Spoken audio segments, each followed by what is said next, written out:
One of my absolute favorite tools is a whiteboard. In fact, I used to have like a massive wall-sized one on wheels that I kept in my office. And let me tell you, when I moved, it was just a pain in the neck. I have since downgraded to a much smaller whiteboard, one that's right off camera. You'll see it in a minute, where I like to plan all sorts of things.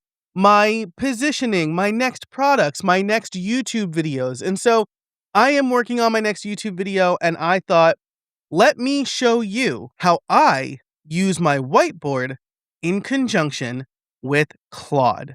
Okay, so you can see here in this view that my whiteboard is right here. There's a bunch of stuff written on it.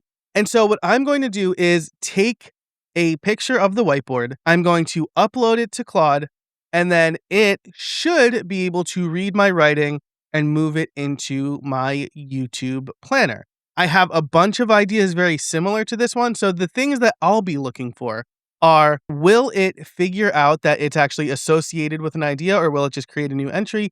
How well is it going to do the text conversion from my pretty bad writing?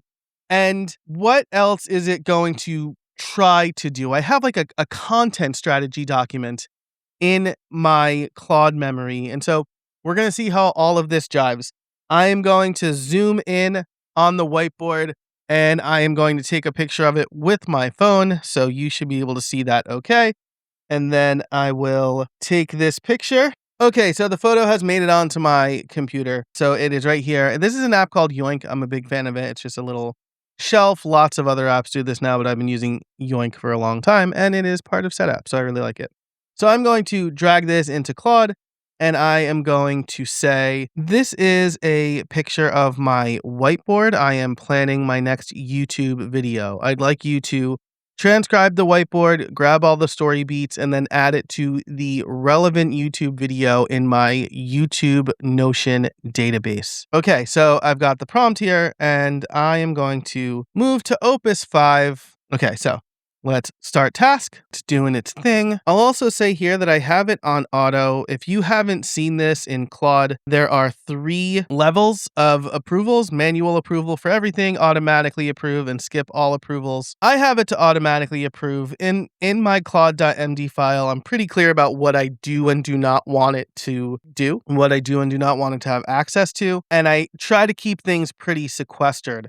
So for example, when it's using Notion, I just expect it to use Notion, right? I don't expect it to delete anything. I always expect it to like run that stuff by me. But with my Obsidian, my main Obsidian vault, I always have it ask permission to go into there, for example. Okay, so let's go here. It looks like it's transcribed it. Let's see.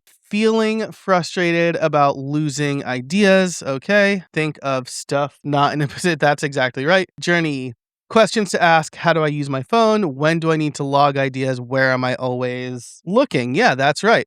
My solution: whisper memos to Zapier to Obsidian, which is I have a parenthetical. This is pretty wild, actually. The easy is an arrow coming off of whisper memos, but I'm really not going to fault it for that one. Obsidian is my OneNote app, and then it interpreted the 00 inbox as co-inbox. That's perfectly fine. So this all looks really good. Best match: why you keep losing your best business ideas. And this is actually exactly the video that I had in mind, and now it's asking me, right? I'd append a new whiteboard beats. Want me to do that? This is exactly right. My only couple of notes are because of the weird arrows on my whiteboard. The easy note is coming off of Whisper Memos, not Obsidian, and my OneNotes app should be the parenthetical for Obsidian. Everything else looks good, so please add it. Okay, so it's updating the Notion page now. We'll go over there in a minute, and then we'll wrap up. Okay, so here we are in Notion. Something that is really interesting is I do have like a YouTube packaging skill that like uses this framework that a friend of mine has.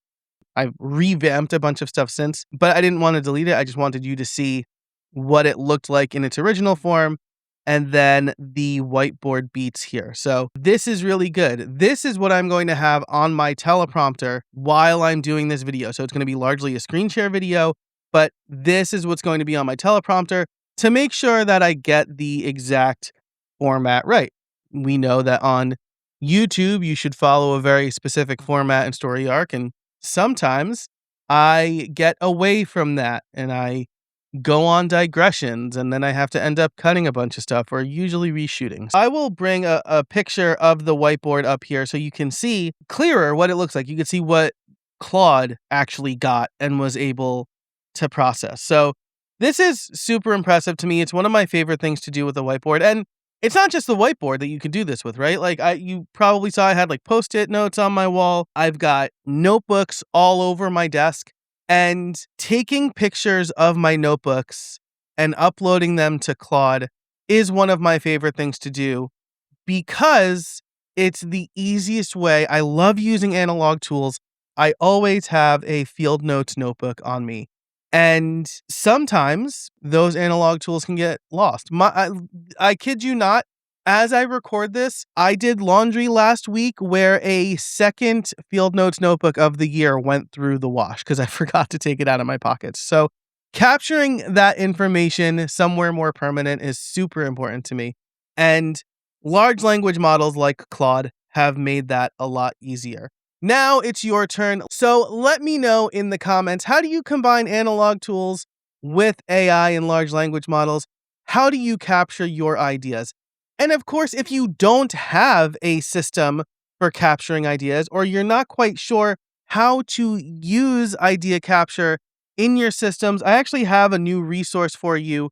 It's a quiz to figure out which system you should work on first to save yourself many hours per week. I save myself anywhere from like 10 to 14 hours per week with my systems. You can take that over at streamlined.fm/quiz.